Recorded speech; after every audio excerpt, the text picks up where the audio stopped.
Стала известна причина взрыва в одной из квартир жилого дома в центре Якутска. Специальная комиссия компании «Сахатранснефтегаз» озвучила результаты проверки взрыва в квартире дома на улице Петра Алексеева. Причиной стала утечка газа из-за ненадлежащей эксплуатации газовых сетей в квартире и внесения в них изменений. Напомним, 11 ноября в первой половине дня в доме по адресу Петра Алексеева прогремел взрыв. Он был такой силы, что ударной волной покорежило двери соседних квартир, а мебель и бытовую технику из пострадавшей квартиры раскидала по всему двору. С места происшествия с сильными ожогами госпитализировали пожилую женщину, которая на тот момент находилась в квартире. Сейчас ее состояние остается крайне тяжелым. По данному инциденту была создана комиссия с представителем Ленинского управления Ростехнадзора и привлечением экспертной организации.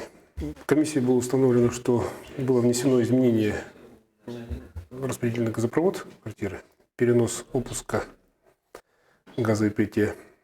Второе, перенос опуска газовой плите без установки заглушки на кран.